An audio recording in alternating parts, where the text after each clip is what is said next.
할렐루야. 예, 감사합니다. 예, 너는 행복한 자로다라는 말씀을 가지고 마태복음 5장 1절부터 12절까지의 말씀을 나눌 수 있도록 하겠습니다. 예, 함께 읽겠습니다. 시작. 예수께서 무리를 보시고 산에 올라가 앉으시니 제자들이 나온지라. 입을 열어 가르쳐 이르시되 심령이 가난한 자는 복이 있나니 천국이 그들의 것임이요 애통하는 자는 복이 있나니 그들이 위로를 받을 것임이요 온유한 자는 복이 있나니 그들이 땅을 기업으로 받을 것임이요 의에 줄이고 목마른 자는 복이 있나니 그들이 배부를 것임이요 긍휼히 여기는 자는 복이 있나니 그들이 긍휼히 여김을 받을 것임이요 마음이 청결한 자는 복이 있나니 그들이 하나님을 볼 것임이요 화평하게 하는 자는 복이 있나니 그들이 하나님의 아들이라 일컬음을 받을 것임이요 의를 위하여 박해를 받은 자는 복이 있나니 천국이 그들의 것임이라. 나로 말미암아 너희를 욕하고 박해하고 거짓으로 너희를 거슬러 모든 악한 말을 할 때에는 너희에게 복이 있나니 기뻐하고 즐거워하라. 하늘에서 너희의 상이 큼이라. 너희 전에 있던 선지자들도 이같이 박해하였느니라. 아멘. 할렐루야. 하나님의 은혜가 저와 여러분 가운데 함께 하시기를 간절히 축복합니다. 저에게 있어 12월은 굉장히 중요한 달입니다. 저뿐만 아니라 여러분들도 이 12월이라는 이 달은 굉장히 중요한 달이 될 수 있습니다. 한 해를 마무리하는, 정말 마무리하는 귀한 날이고요. 또 다음 해를 준비할 수 있는 요 절호의 기회입니다. 저는 뭐 다 좋지만, 다 중요하지만 이 12월이라는 이 달을 굉장히 소중하게 여기고요. 이때에 정말 하나님 앞에 많이 이렇게 나아갈 때가 바로 이때인 것 같습니다. 1월보다도 더 준비하는 때가 바로 이때인 것 같습니다. 우리 교회의 방향과 올해 우리 하나님께서 우리 교회의 방향을 이렇게 틀으셨다면 내년도에 하나님께서 어떻게 하실까 기대가 되고 소망이 되고 정말 그것을 위해서 하나님 앞에 받기 위하여 전심으로 나아갈 때가 바로 이때입니다. 우리 교회가 가야 할 목적지, 한 해 동안에 가야 할 그 목적지가 과연 어디일까? 오늘 한 해 동안의 바통을 딱 들고 갔다면 마지막으로 열심히 달려서 다음 해 다음 바통을 딱 잡고 이제 갈 때 어디로 목적을 두고 하나님께서 거기까지만 달려라 하고 지시를 할까? 그것을 받기 위해서 무난히 기도하고 또 준비하고 말씀으로 준비하고 있습니다. 올해보다도 더 구체적으로 하나님께서 몰아가실 것이고 더 힘을 다하여 몰아가실 수 있도록 하나님께서 우리 교회를 통해서 인도해 주실 것입니다. 인도해 줄 때 여러분들이 성장하고 여러분들이 정말 하나님 앞에 한 발 한 발 나아갈 수 있는 것, 교회가 어떠한 사명을 가지고 출발하느냐, 거기에 마음을 다하고 힘을 다하고 기도로 정말 믿음으로 함께 나아가고자 할 때 여러분들의 믿음도 더 굳건하게 세워지고 교회는 그로 말미암아 다 아름답게 세워질 줄을 믿습니다. 할렐루야. 네, 그런 의미에서 하나님께서 하나님 이 말씀, 오늘의 말씀을 어떤 말씀으로 전해주면 좋을까요? 어떤 말씀으로 정말 제가 은혜 받기를 원하고 우리 성도들이 함께 은혜 받기를 원하면 좋을까요? 이렇게 정말 기도하던 중에 하나님께서 주신 이 말씀입니다. 제가 알고 있기로는 이 팔복이라는 이 설교를 2번인가 이렇게 한 적이 있는 것 같아요. 근데 이번 연도만 해도 근데 다시 한번 하나님께서 이 감동을 주셨습니다. 이것만큼 정말 하나님께서 우리에게 주시고자 하시는 것이 무엇이 있을까? 많은 것들이 있지만 가장 핵심적이고 가장 중요한 것을 우리에게 주시지 않았나 이렇게 보게 되었습니다. 오늘 말씀은 산상수훈이라요. 산상수훈에 담겨있는 하나님의 축복, 하나님의 은혜를 마음껏 부어주라 하여 오늘도 말씀을 전하라는 것 같습니다. 우리 교회의 표현은 하나님께 감사하자, 하나님을 사랑하자 라는 표현을 가지고 오늘 정말 이 1년의 시기를 달려왔습니다. 우리 하나님께 오늘 우리 교회를 세워주신 것 감사하고 하나님께 받은 은혜, 그 은혜의 사랑을 끝까지 가지고 우리 하나님 앞에 영광 돌리자. 그 부주제로 그러는 하나님 앞에 감사하고 하나님 앞에 사랑하려면 어떻게 해야 되느냐? 하나님 앞에 예배를 성공하자 라는 그 부지죄를 가지고 지금까지 달려왔습니다.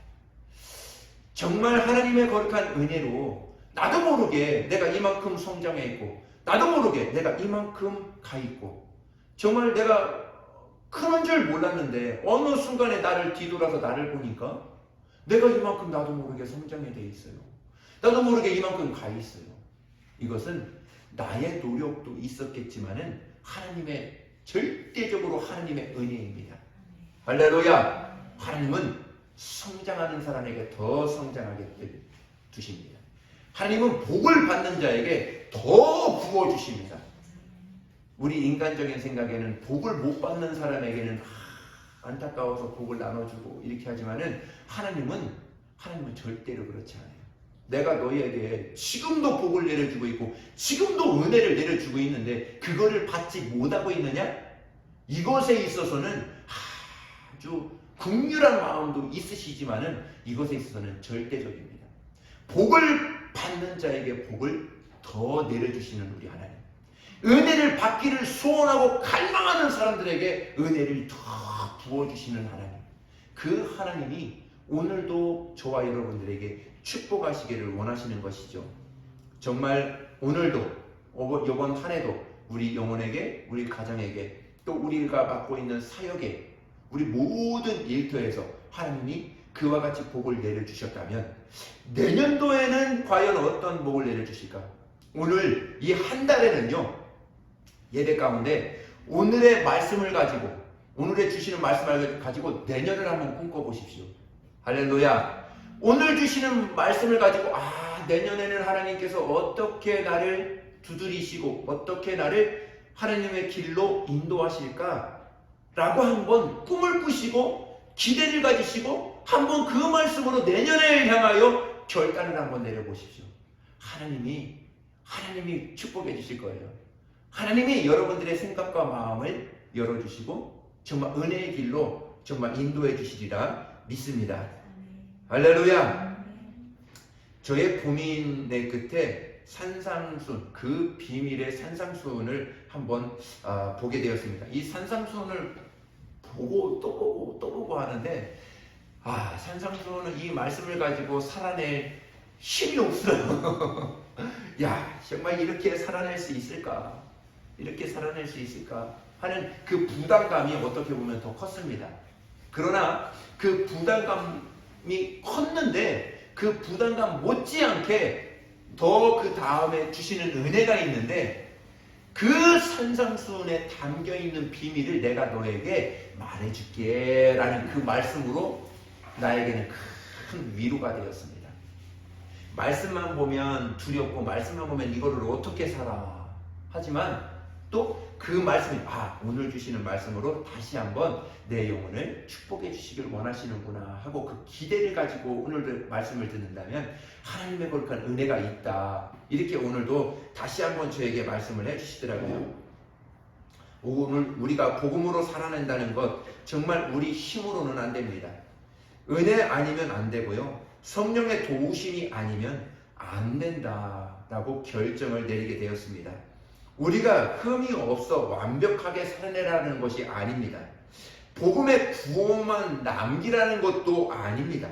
적어도 우리가 올라가야 될 정상이 어디인지, 우리가 신앙생활을 해야 되는데 이 신앙생활을 왜 해야 되고 내가 어떠한 길을 가야 되고 목적지가 어딘지를 알고 가야 그 길을 제대로 갈 수 있고 하는데 그 길이 산상수훈, 오늘 말씀을 통해서 그 목적지가 어디인지 말씀해주고 있고요. 우리가 어떻게 가야 그 목적지를 도달할 수 있는지 오늘 이 말씀을 통하여 알 수 있습니다.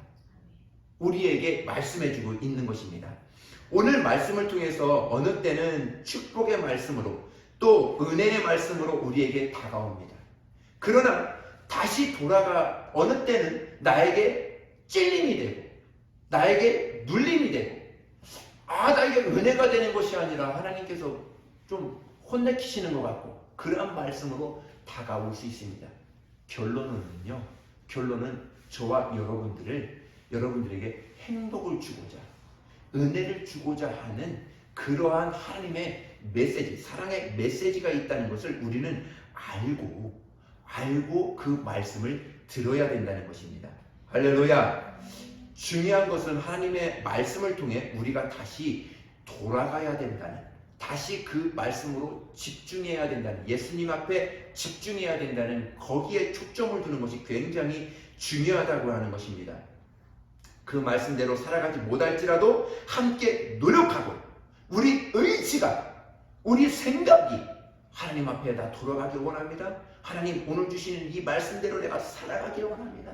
하나님 도와주세요 하고 하는 그런 간절함과 그런 믿음이 저와 여러분들을, 그 믿음이 저와 여러분들을 이끌어가는 거예요.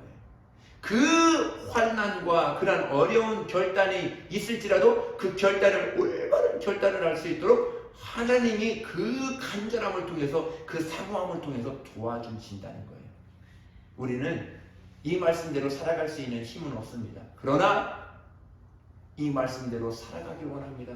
갈망하고 소망하는 그것은 우리가 가지고 있을 수 있지 않을까, 이렇게 보게 되었습니다.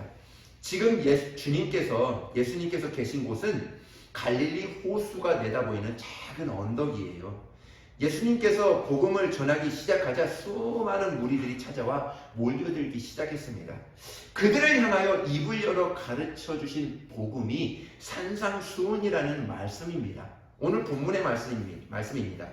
산 위에서 가르치신 복음이라 해서 마태복음 5장, 6장, 7장의 말씀을 산상수훈이라 이렇게 말씀합니다. 또 어떻게 보면 보석 같은 말씀이라 해서 산상보훈이라 이렇게도 말씀을 합니다. 산상수훈의 마지막 부분인 마태복음 7장 29절은 주님께서 가르쳐 주신 복음이 얼마나 권위가 있고 얼마나 보배로운지 이렇게 말씀하고 있습니다. 마태복음 7장 29절의 말씀입니다. 읽겠습니다. 시작. 이는 그 가르치는 것이 권위 있는 자와 같고 그들의 서기관들과 같지 아니함일러라. 예, 하나님의 말씀이, 오늘도 예수님께서 전해주시는 말씀이 권위 있는 자와 같다. 그러면서 누구를 비유를 드냐면 서기관을 비유를 들어요. 서기관은 누구냐면은 이때 신학 학자예요. 말씀을 가르치는 그런 교수들이에요. 말씀을 가르치는 사람들이에요. 교사들입니다.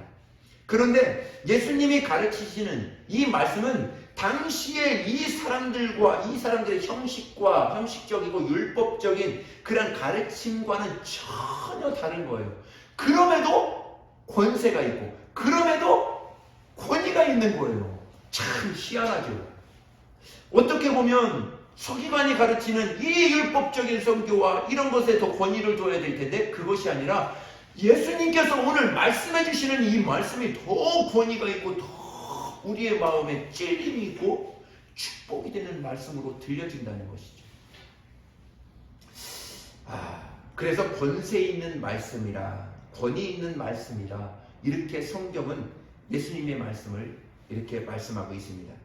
주님이 가르치시는 어느 누구에게도 찾아볼 수 없는 예수님의 권위가 느껴졌다는 것입니다. 주님의 가르치심에는 어느 누구도 느낄 수 없는 영적 힘이 그 말씀을 선포할 때 느껴졌다는 것이죠. 듣는 자들로 마음을 흔들리는 정말 권세가 있고, 그 앞에서 무릎 꿇지 않고서는 견딜 수 없는 그 말씀이 오늘 산상수훈을 통해서 선포되고 있었던 것입니다. 사실 내가 말씀을 살아내는 것이 아니라 내가 받은 말씀이 나를 살아내는 겁니다. 이게 내가 말씀을 살아내는 것은 어떻게 보면 참 힘들 수 있어요. 그런데 내가 오늘 말씀을 들었잖아요. 그 들은 말씀이 내 삶으로 살아낼 수 있도록 내가 그렇게 하나님 앞에 드리는 것이죠. 내가 말씀을 읽지만 말씀을 읽었던 그 말씀이 나를 읽게끔 만드는 것입니다. 반대로 하는 거예요.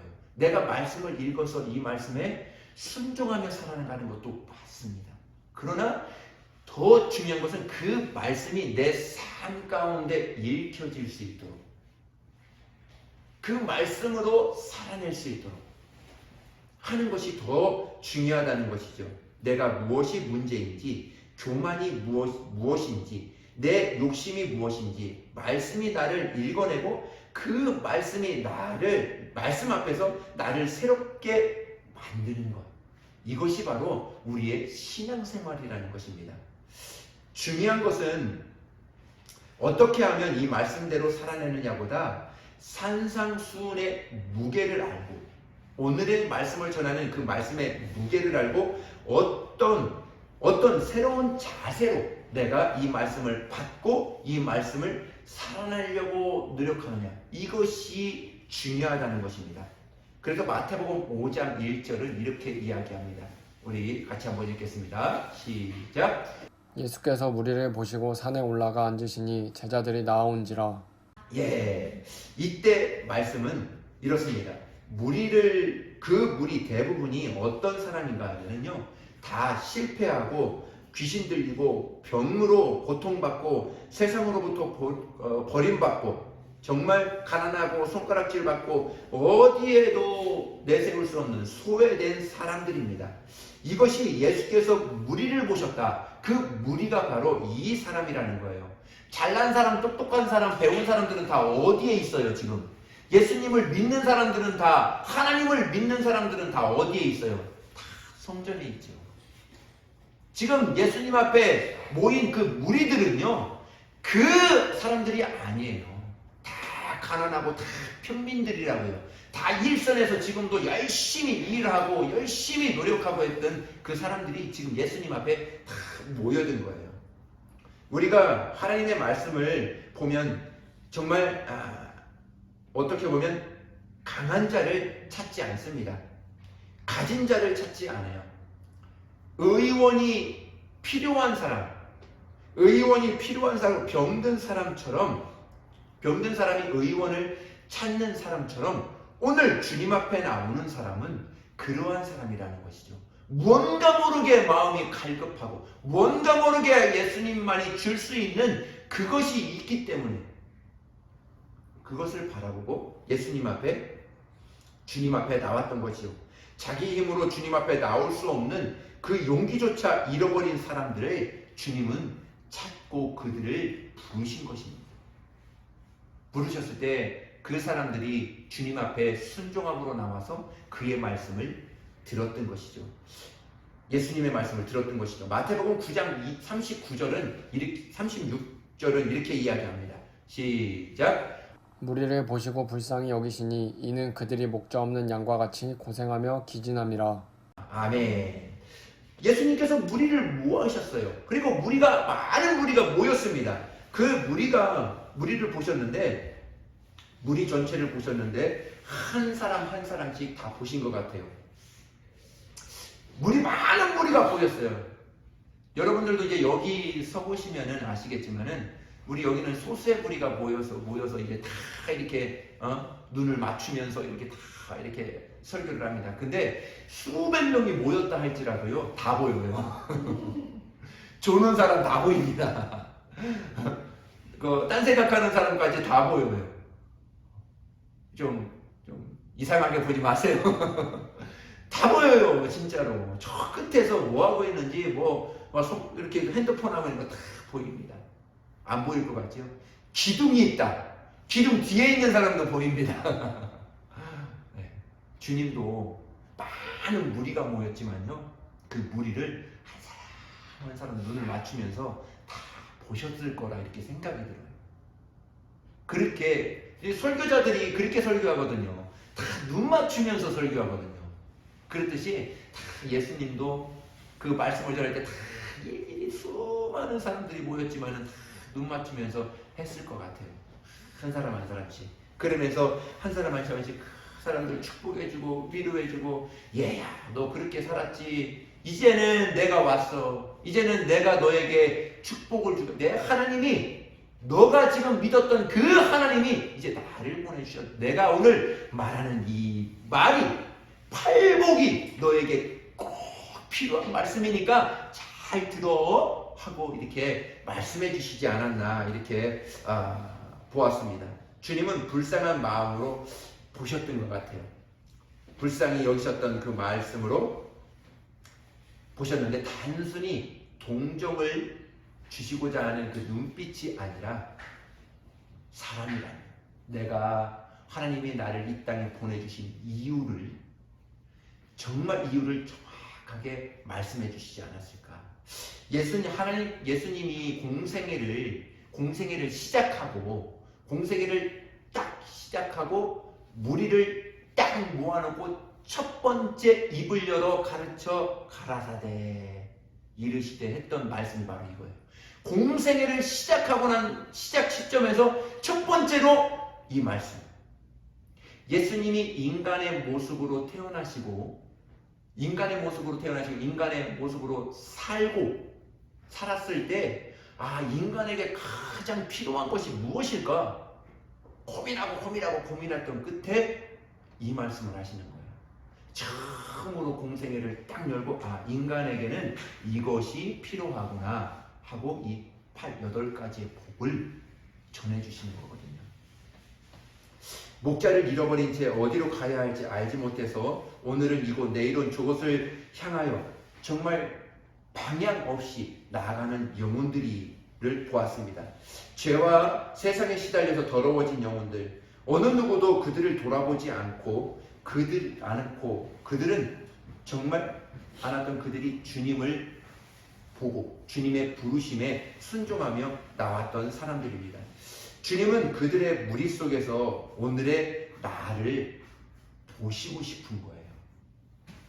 쉽게 말하자면 갈릴리 바다 옆 작은 동네 위에 동산 위에서 수많은 무리들이 보았을 때 저와 여러분들에게도 보았다는 거죠. 할렐루야. 이것이 굉장히 중요합니다. 말씀을 볼 때 이 말씀이 이 시대적 배경도 있지만 오늘 이 말씀이 저와 여러분들에게도 말씀해 주시는 거잖아요.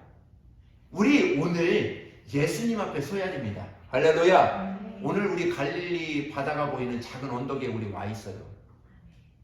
제가 예수님이 아니고요. 그 앞에 서 있어요.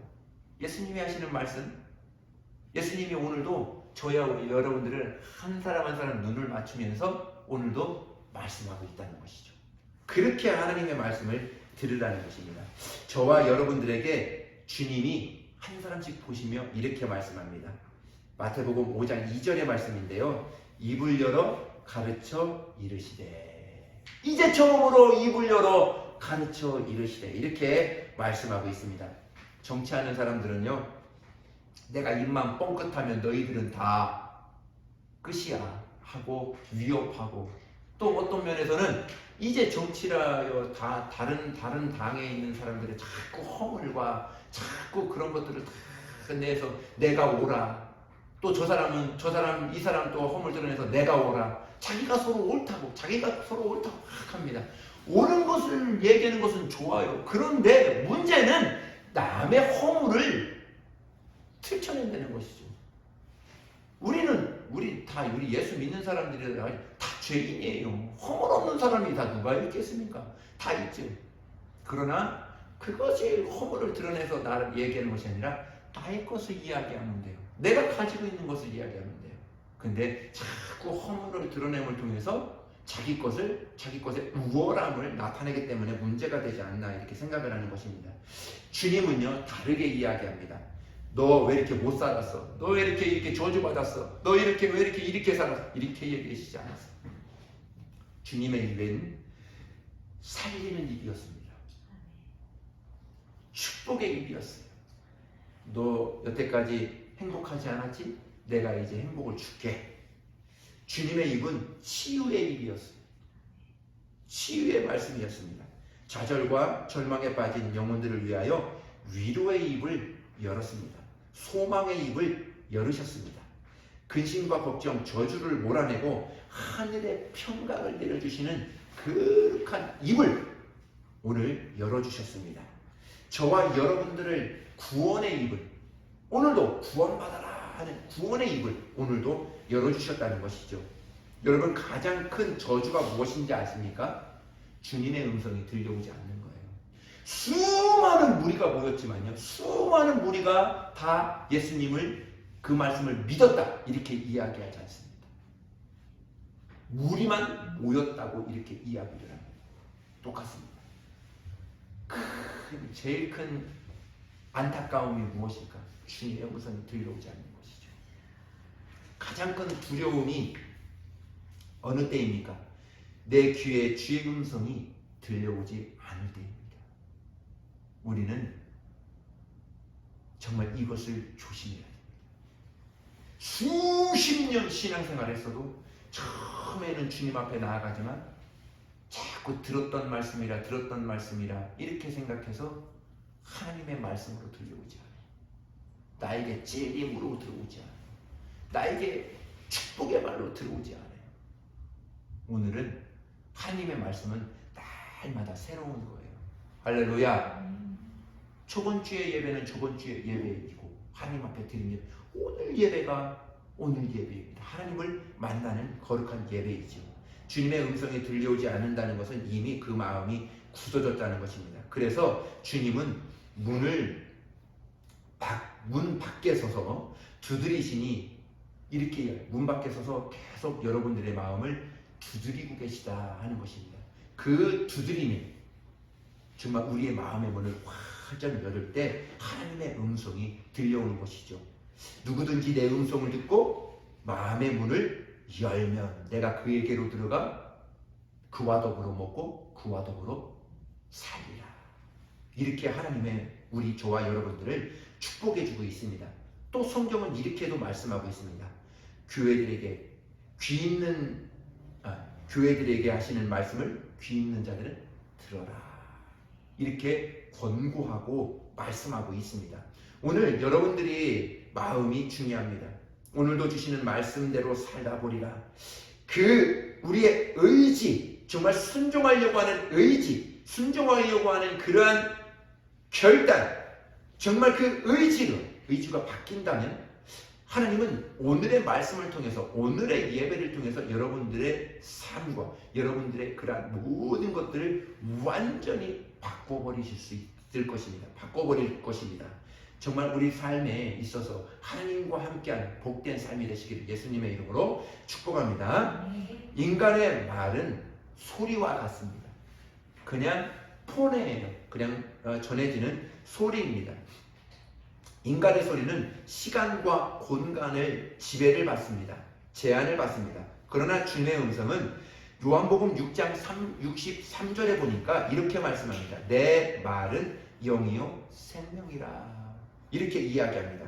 그러니까 우리가 말하는 이 말과 예수님이, 하나님이 말씀하시는 이 말씀은 다른 거예요. 똑같지가 않습니다. 똑같이 말을 전할지라도 우리의 말은 그냥 시간과 공간과 그런 모든 것에 지배를 받는 거예요. 지배를 받아서 이것은 내가 듣고 난 다음에 그냥 없어져 버려요. 그런데 하나님의 말씀은 똑같이 이렇게 전해진다 할지라도 하나님의 말씀은 생명이에요. 그 말씀은 내 영혼의 은혜의 말씀이라, 영이라 이렇게 말씀하고 있는 것입니다. 그래서 그 말씀을 들을 때 그 말씀이 내 마음판에 받으면 그것이 나에게 영이 되고 생명이 돼요. 은혜가 돼요. 내 영혼을 살리는 힘이 된다. 그래서 오늘도 하나님의 말씀을 듣는 것이죠. 예수님에게는 어제가 없습니다. 내일도 없습니다. 예수님은 언제나 오늘밖에 없습니다. 그래서 오늘 말씀해 주시는 것이죠. 그러므로 여러분, 오늘 산상수훈 말씀을 들을 때 2000년 전에 그 사람들에게만 하시는 말씀이 아니라 오늘 나와 여러분들에게도 똑같이 말씀해 주시는 그 말씀으로 듣는다면 하나님의 은혜가 더하여질 것입니다. 산상수훈은 팔복으로 시작합니다. 팔복은 말 그대로 인간이 행복하기 위해서 반드시 가져야 될 8가지의 복을 말합니다. 그런데 팔복을 정말 자세히 들여다보면 누구를 보아야 하면은 보여야 되냐면은 예수님을 찾아야 돼요. 팔복 가운데 어느 구절이라 할지라도 어느 단어라 할지라도 예수님을 찾아야, 예수님을 보아야 한다는 것입니다. 예수님 안에는 심령이 가난함이 있습니다. 예수님 안에는 애통함이 있습니다. 예수님 안에는 긍휼함이 있습니다. 예수님 안에는 청결함이 있습니다. 예수님 안에는 온유함이 있고요. 예수님 안에는 의에 줄이고 목마른 갈증이 있습니다. 예수님 안에는 화평도 있습니다.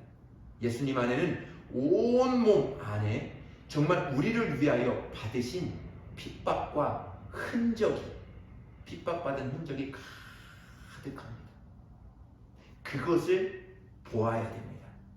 여러분 오늘 한 주만이라도 하루를 시작할 때 팔복을 한번 읽고 시작해 보십시오. 팔복을 읽고 하루를 일어나자마자 팔복을 읽고 시작하고 또 주무실 때에도 하루를 마칠 때에도 팔복을 한번 읽고 시작해 보시죠.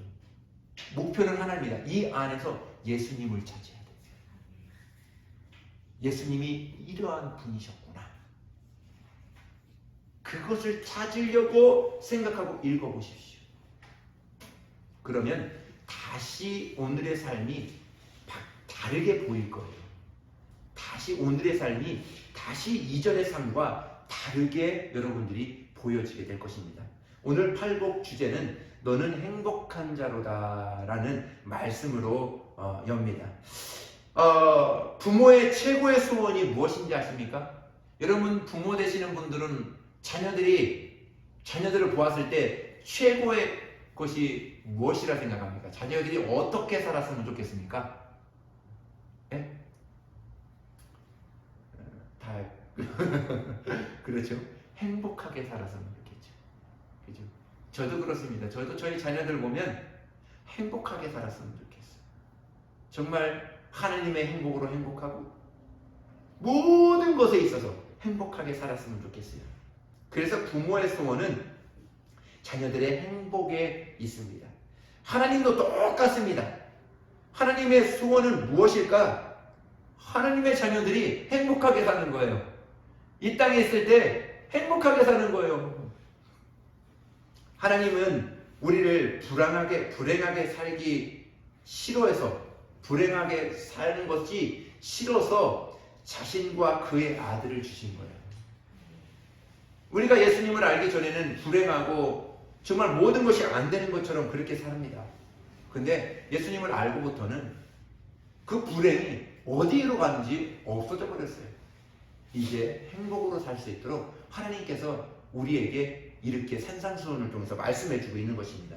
예수님은 우리가 행복하기를 원하는 하나님의 마음으로 나타내셨고, 십자가는 그 행복하게 살아라, 불행을 사하고 불행을 다 없애버리고 행복하게 살 수 있도록 하나님의 확증의 증표로 우리에게 주신 것입니다.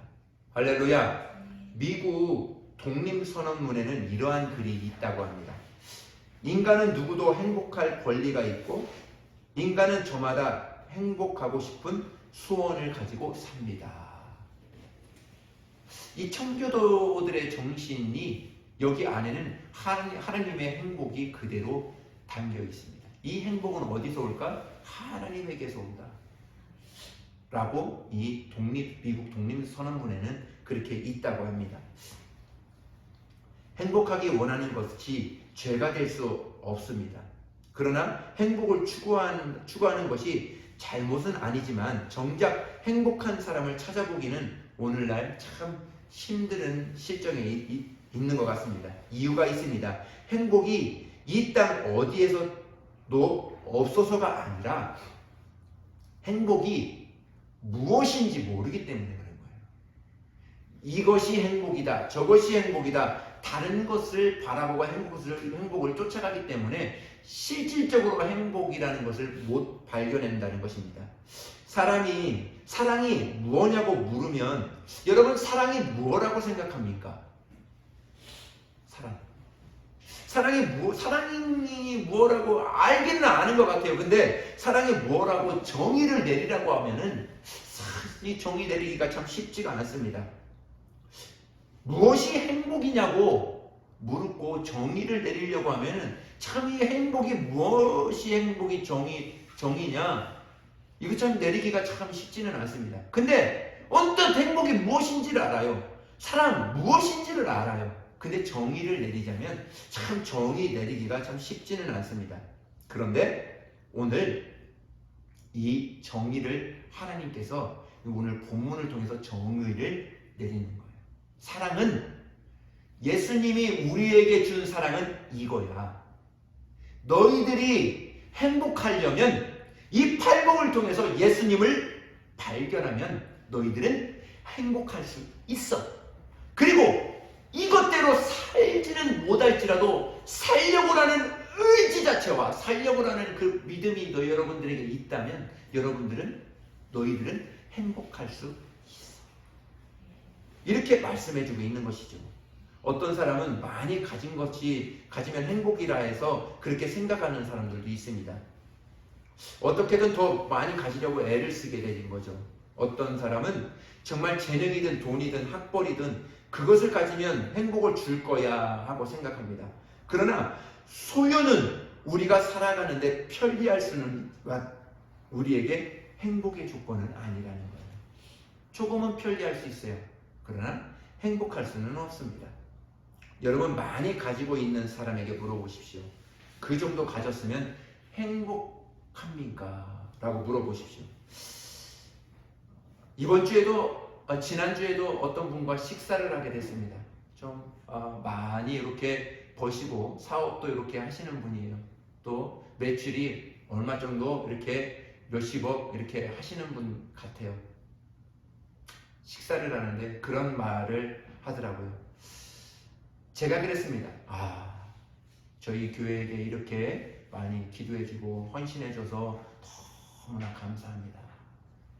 너무나 고맙습니다.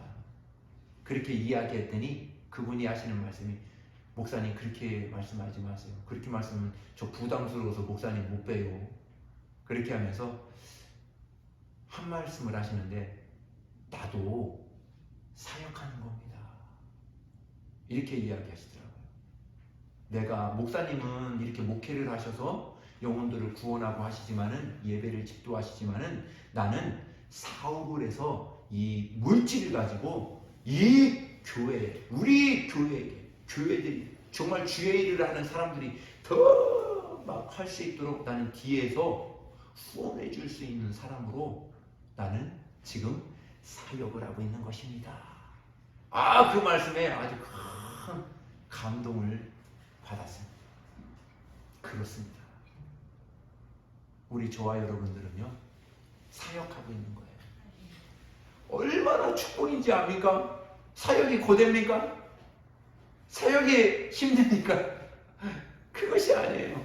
사역은 내가 하나님 앞에 감사할 수 있는 조건이 없어서 내가 무엇을 해야 하나님의 그 큰 은혜를 갚을 수 있겠어요?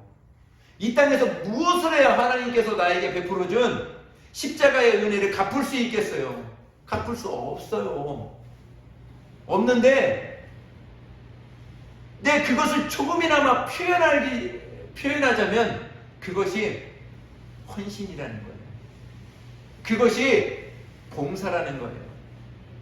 그것이 내가 매주마다 매일과 같이 정말 주방에서 정말 손마를 일이 없도록 설거지하고 밥 해고 또 성전에서 구석구석 하기 싫은 거 억지로 그냥 하는 게 아니라 어디에 먼지가 있나 다 들러내서 먼지를 다 끄집어내는 것입니다. 먼지를 다 다른 사람이 안 해고 청소 안 해고 그것을 다 끄집어내서 청소하는 거예요. 하나님의 은혜 받은 사람, 하나님 앞에 감사하는 사람은요 그런 사람이에요. 그냥 억지로 하는 거 아니에요. 억지로 하는 거 그거 아닙니다. 봉사와 헌신은 그런 거예요. 내가 받은 은혜가 이만큼인데 다만 티끌만큼이라도 하나님 예수님의 발 뒤꿈치만 살짝 건드리는 것만큼이라도 내가 할 수 있으면 이것도 하겠습니다 하고 걸레로 닦고 행주로 훔치고 무엇을 봉사해도 거기 가서 열심히 할 수 있는 힘과 저력은 여기에 있는 것입니다. 그래야 교회가 아름답게 세워지지 않습니까? 그래야 각 기관들이 아름답게 탁탁탁 세워지고 나의 믿음이 확실히 정립되어지고 가야 할 그 길을 확실히 가지 않겠습니까? 이것을 놓치면 안 돼요. 이것을 꼭 잡고 있으셔야 됩니다. 성경에 나오는 청년은 더 정말 가질 만한, 더없이 가질 만한 것 없이 다 가졌어요. 부자 청년이라 했습니다. 그 소유가 그 영혼의 때를 책임져 주지 않습니다. 주님은 말씀합니다. 오늘 밤 내 영혼을 도로 찾으면 내가 가지고 있는 그 소유가 누구의 것이 되겠냐. 한번 훅 불어버리면 아무것도 아닙니다. 그것 가지고 내가 밤새도록 달리는 거예요. 우리는 지혜가 있어요. 하나님이 오늘도 말씀합니다. 여러분들이 하는 모든 일을 하나님께서 나에게 맡겨주신 사역이다. 이렇게 가지셔야 됩니다. 할렐루야. 그러면 그 일을 소홀히 할 수 없어요. 다만 어떠한 일도 소홀히 할 수 없습니다. 그렇기 때문에 세상에서 그리스도인들을 보았을 때 저 사람들이 그리스도인이지, 저 사람들이 예수 믿는 사람, 그렇지, 예수 믿는 사람들은 어디 가나 달라. 회사에 들어가서 내가 크리스찬이다 얘기하지 않아도 너 당신 예수 믿는 사람이에요? 다시 묻습니다. 왜 그러냐면 그 사람의 행동과 말과 그 사람의 섬김이 사역으로 그 사람을 갖고 있기 때문에 그 사역을 할 때 다른 믿지 않는 사람들이 그것을 보고 다 보는 거. 나도 예수 믿고 싶다. 나도 교회 다니고 싶다. 나도 저 교회 가서 예배 드리고 싶다. 이렇게 보게 되는 것이죠. 그것이 그리스도인이라는 것입니다. 소유는 행복의 조건이 아닙니다. 인간은 누구도 행복하고 싶은 욕구가 강한데 무엇이 또 그렇게 행복해야 될지 모르는 것이, 어떤 것이 행복을 나에게 주는 것이 모른다는 것이죠. 하나님의 아들이 이 땅에 인간의 몸으로 오셔서 30년을 살으셨습니다. 그리고 나머지 3년 동안의 공생애를 사실 때 처음 입을 열어 가르치신 복음이 이 팔복이었다고 말씀드렸습니다. 우리말로는 복이라 번역했지만은 원어로는 행복하여라 라고 이렇게 말씀하고 있습니다.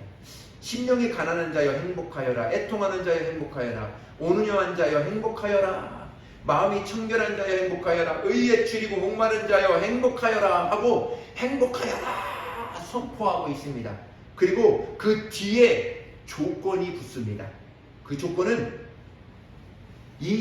그렇게 행복한 사람들에게 천국이 그들의 것입니다. 그렇게 외치는 자들에게 천국이 그들 위로를 받을 것이다.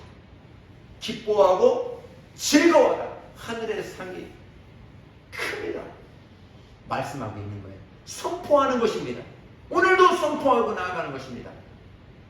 마음이 청결한 자여 행복하여라. 예수님이 선포하실 때, 나에게 선포하실 때 천국이 그들의 것입니다.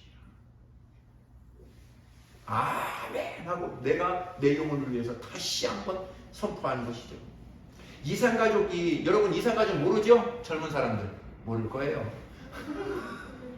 예, 우리 어머니 되는 분들은 알죠. 이산가족 알죠. 이산가족 몇십 년 동안, 40-50년 동안 헤어진 그 사람들이 만나서 첫 번째 하는 얘기가 뭡니까?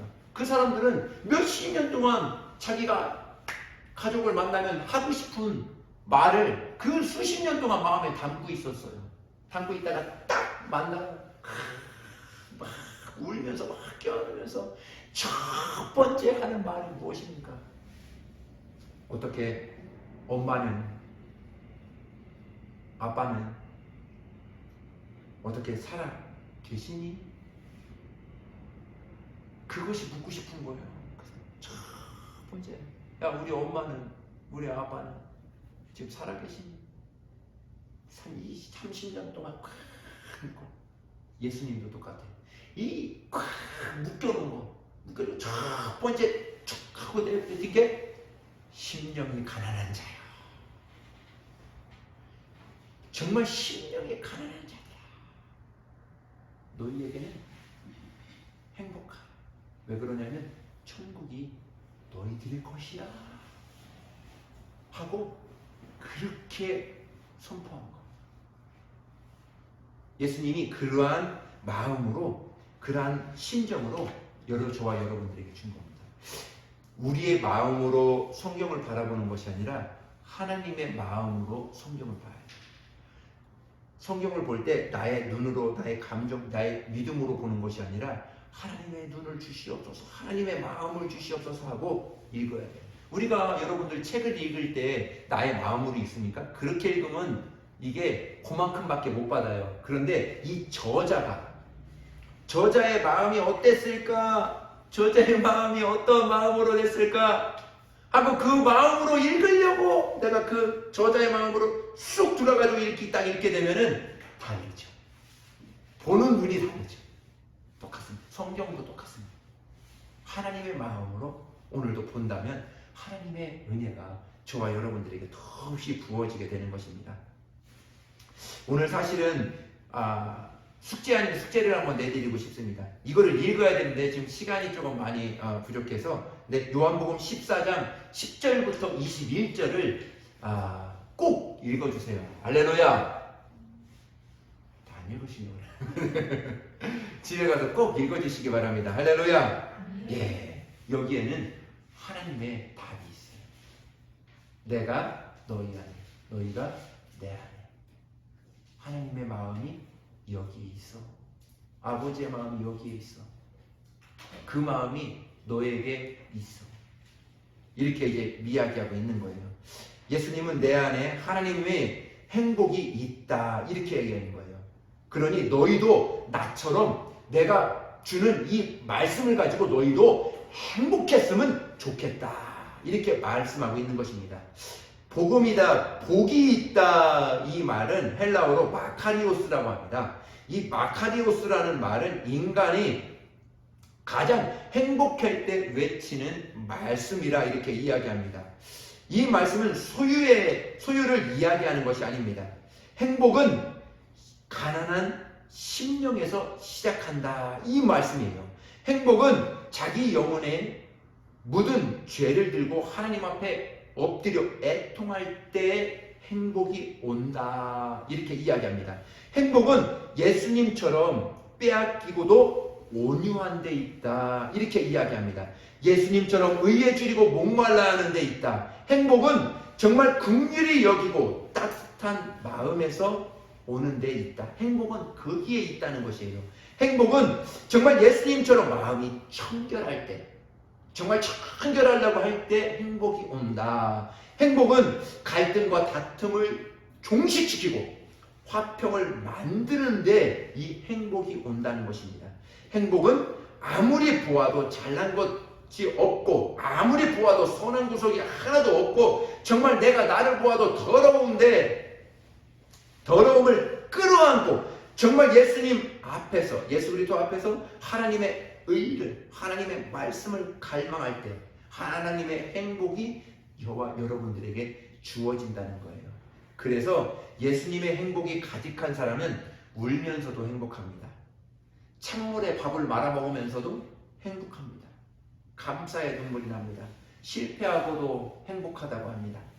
성공하고도 특별한 은총을 맛볼 수 있습니다. 그래서 모세는 모든 것을 가졌음에도 하나님의 영광을 보기를 소원합니다. 주의 영광을 내게 보여주시옵소서 하고 모세는 이야기합니다. 다윗은 왕의 자리에 있으면서도 그토록 하나님의 얼굴을 뵙기를 소원합니다. 이 모든 영광과 부를 하나님께서 나에게 주셨는데 이 영광과 부 아무것도 아니에요. 하나님, 오직 나에게 내가 하나님 앞에 기도하는 것은 한 가지입니다. 시편 24편 4절의 말씀입니다. 읽습니다. 시작. 내가 여호와께 바라는 한 가지 일 그것을 구하리니 곧 내가 내 평생에 여호와의 집에 살면서 여호와의 아름다움을 바라보며 그의 성전에서 사모하는 그것이라. 아멘. 내가 여호와께 바라는 한 가지 일을 구하겠습니다. 곧 내가 내 평생에 여호와의 집에 살면서 여호와의 아름다움을 바라보고 그의 성전에서 사모하는 그것입니다. 정말 이 고백만큼 다윗의 마음은 이런 거예요. 많은 부와 많은 것을 가졌음에도 그것에 내 마음을 빼앗기는 것이 아니라 오히려 더 하나님을 갈망하고 하나님을 의지했던 사람이 이 다윗입니다. 그것이 여호와의 집에 살면서 내 평생에 예배하다가 기도하다가 말씀 듣다가 하나님의 아름다움을 바라보고 정말 하나님의 행복이 무엇인지 깨달고 알아가는 삶, 그것이 하나님께서 오늘도 저와 여러분들에게 말씀하고 있는 것입니다. 하나님이 주신 행복은요, 이 세상에 마귀가 그렇게 아무리 강할지라도 하나님이 주신 행복은 빼앗아갈 수 없어요. 하나님이 주신 행복이 내 안에 있잖아요. 너 하나님이 주신 행복 내가 빼앗아갈 거야 하고 탁 빼앗아가지 않습니다. 빼앗아갈 수가 없어요. 방법이 없어요. 어떤 학자가 이야기하는데요, 이 마귀의 IQ가 1000, 3000 이래요. 그 이길 살, 그렇게 IQ가 높다 할지라도요, 하나님이 주신 행복을, 여러분들에게 주신 행복을 딱 빼앗아갈 수 없어요. 강도처럼 그렇게 할 수 없다니까요. 문제는 바로 뭐냐면 내 마음을 빼앗기는 거예요. 내 마음을 빼앗는 거예요. 내 마음을 빼앗고 그 안에 있는 그 하나님이 주신 행복을 빼앗아가는 거예요. 마귀는 그렇게 내 마음을 빼앗기면 안 돼요. 내 생각과 내 마음을 지켜야 돼요. 하나님의 은혜, 생명은 너의 마음의 근원에서 나온다 했어요. 빼앗기면 안 되는 거예요. 입술을 빼앗기지 말고 생각과 마음을 빼앗기지 말아야 해요. 그러면 하나님의 행복은 내 안에 있습니다. 그것을 나타내고 그것을 선포해야 되는 거예요. 그래서 하나님은 우리를 위해서 주신 말씀이 있습니다. 최고의 축복의 말씀이죠. 요한복음 3장 16절의 말씀입니다. 읽습니다. 시작. 하나님이 세상을 이처럼 사랑하사 독생자를 주셨으니 이는 그를 믿는 자마다 멸망하지 않고 영생을 얻게 하려 하심이라. 할렐루야. 하나님은 우리의 행복을 위해서 물질을 주시지 않았습니다. 하나님은 우리의 행복을 위해서 그의 아들을 주셨습니다. 그래서 아들을 있는 자는 생명이 있고 아들이 없는 자는 생명이 없다. 세상의 전부를 가지고도 생명을 잃는다면 무슨 유익이 있겠느냐? 여러분, 예수님을 가졌다면 우리는 충분히 행복한 사람들입니다. 인간을 행복하게 해줄 수 있는 것 예수님밖에 없습니다. 이렇게 판단하셨기 때문에 하나님은 예수님을 우리에게 주신 것입니다. 모세는 말년에 이렇게 고별 설교를 하게 됩니다. 신명기 33장 29절의 말씀입니다. 읽습니다. 시작. 이스라엘이여 너는 행복한 사람이로다. 여호와의 구원을 너같이 얻은 백성이 누구냐? 그는 너를 돕는 방패시요 내 영광의 칼이시로다. 내 대적이 내게 복종하리니 내가 그들의 높은 곳을 밟으리로다. 아멘. 정말 모세의 고별 설교 마지막 설교가 이렇습니다. 이스라엘이여 너는 뭐하는 자로다? 행복한 사람이로다. 이렇게 먼저 선포를 하고 난 다음에 그 뒤를 읽어보니까 여호와의 구원이 너같이 얻은 백성이 누구냐? 여호와의 구원을 너같이 축복을 이렇게 행복을 얻은 자가 누가 있느냐? 너밖에 없다. 너희들밖에 없다. 이렇게 단언하시는 것이 너희들은 축복받은 사람이야. 이렇게 단언하시는 것입니다. 하나님은 너를 돕고 돕는 방패시요 내 영광의 칼이로다. 이것 때문에 너는 행복한 사람이야. 내 대적이 내게 복종하리니 내가 그들의 높은 곳에서 밟으리라. 너는 이렇기 때문에 너는 행복한 사람이야. 이스라엘이여, 오늘 모인 무리들이여, 너희들은 행복한 사람이로다. 좀 8법과 좀 비슷하지 않습니까? 행복한 사람들이요 하고 뒤에 너희들은 이렇게 축복을 받았다 하고 이야기하는 것과 같습니다. 복은 쫓아가면 안 됩니다. 복은 쫓아가는 게 아니라 구걸하는 것이 아니라 달라는 것이 아니라 복은 내가 복된 사람이 돼야 됩니다. 형통한 사람이 돼야 됩니다. 그러면 복은 그 형통한 사람에게 쫓아오는 것입니다. 우리 기성세대들은 무지개를 한 번씩 다 쫓아가 보았을 것입니다. 저도 쫓아가 보았습니다. 쫓아가면은 저기 있을 것 같아요. 저만큼 그럼 어느새 저만큼 가 있어요. 또 저기까지 갑니다. 집하고 엄청 멀어져요. 그래서 쫓아가도 근데 어느 순간에 또 없어지네. 복은요 이렇게 무지개를 쫓아가듯이 쫓아가는 것이에요. 내가 형통한 사람이 되면, 내가 행복한 사람이 되면 모든 것이 나에게 오게 돼요. 그래서 요셉은 형통한 사람이라 했어요. 그래서 요셉이 어디에 가든지 다 형통합니다. 보디발의 집에 가니까 보디발의 집이 형통해져요. 어떻게 잘못해서 감옥에 갔어요. 감옥에 갔는데도 그 감옥에서 형통한 사람, 그 죄수들이 다 형통한 사람으로 다 바뀌어져요. 또 왕궁에 가니까 그 나라가 형통해집니다. 형통은요, 복은요, 복된 사람이 되면 그 사람이 가는 곳곳마다 복이 나타납니다. 저와 여러분들에게 축복하고 싶습니다. 형통한 사람이 되십시오. 복된 사람이 되십시오. 마리아는요, 정말 그 복을 하나님 한 분이면 안 되겠습니다 하고 그 복을 가져서 하나님 앞에, 예수님 앞에 가서 자기의 머리를 풀고 눈물로 닦다가 자기가 갖고 있는 옥합을 깨뜨려서 팔을 닦습니다. 그러면서도 행복하다. 자기 거 다 드리면서도 행복하다. 가룟 유다는요, 그 행복이 없으니까 그것을 보고 뭐 했다고 그랬어요? 그 여자가 가지고 있는 것을 낭비했다고 그랬어요. 우리 눈이 낭비했다 그렇게 보는 것이 아니라 하나님 앞에 드린 것은 정말 행복한 사람이다. 그 행복이, 마리아가 정말 예수님 앞에 자신의 것을 다 드리는 그 행복이 저와 여러분들에게 있기를 축원합니다.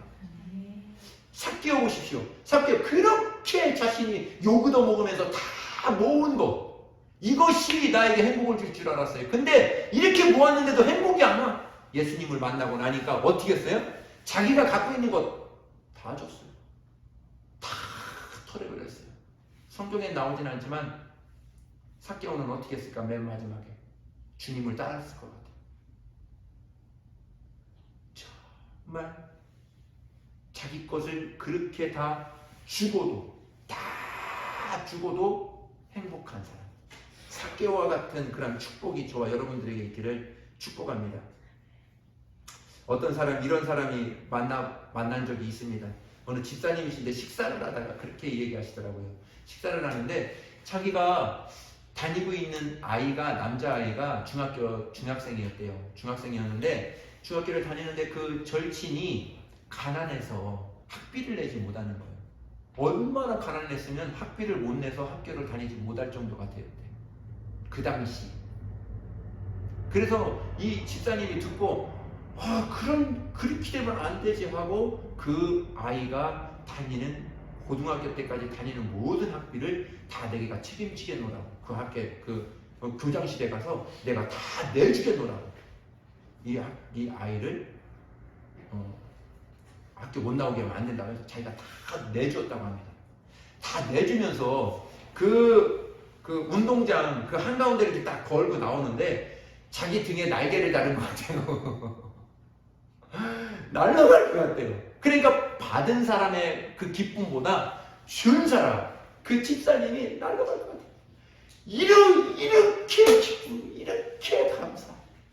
나에게 이런 마음을 주신 하나님 앞에 감사하고 내가 이렇게 섬김에 너무 감사했던 거예요. 어떤 사람은 정말 하나님 앞에 그 몇백 원을 더 드리기 위해서 몇 정거장을 걸어가서 하나님 앞에 영광을 돌리며 살았던 사람들이 있습니다.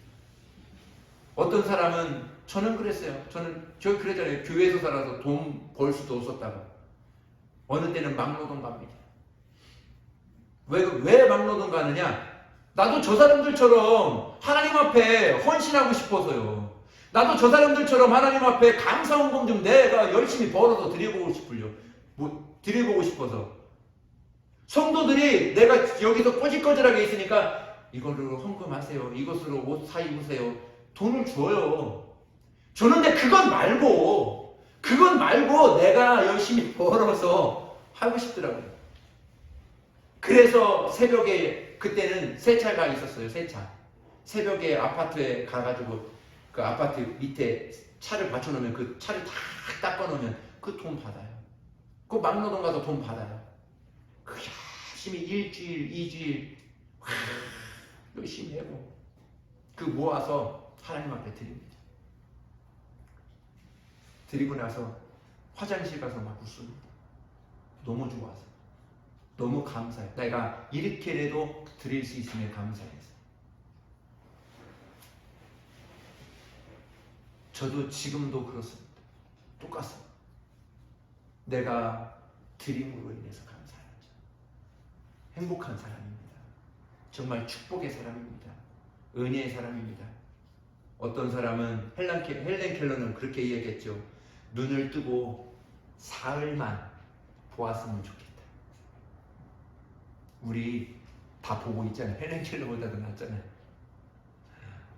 헬렌 켈러는 눈이 안 보였을지라도 그렇게 다 숨기고 나타냈어요. 우리는 다 보입니다. 다 할 수 있어요. 하나님 앞에 더 감사하고 더 가까이 가는 저와 여러분들 되시기를 바랍니다. 마지막으로 한 번 더 성경 읽고 마치도록 하겠습니다. 골로새서 1장 27절의 말씀입니다. 우리 읽습니다. 시작. 하나님이 그들로 하여금 이 비밀의 영광이 이방인 가운데 얼마나 풍성한지를 알게 하려 하심이라. 이 비밀은 너희 안에 계신 그리스도시니 곧 영광의 소망이니라. 2장 2절을 한 번 더 읽겠습니다. 시작. 이는 그들로 마음의 위안을 받고 사랑 안에서 연합하여 확실한 이해의 모든 풍성함과 하나님의 비밀인 그리스도를 깨닫게 하려 함이니. 아멘. 이 두 구절을 읽었는데요. 이 두 구절 다 똑같이 이야기하는 게 이 비밀은 너희 안에 계신 그리스도니 곧 영광의 소망입니다. 오늘 읽은 이 팔복 안에는 누가 계시다고요? 예수님이 계세요. 예수님이 오늘도 영광의 소망을 가지고 저와 여러분들의 마음을 두드리고 있습니다.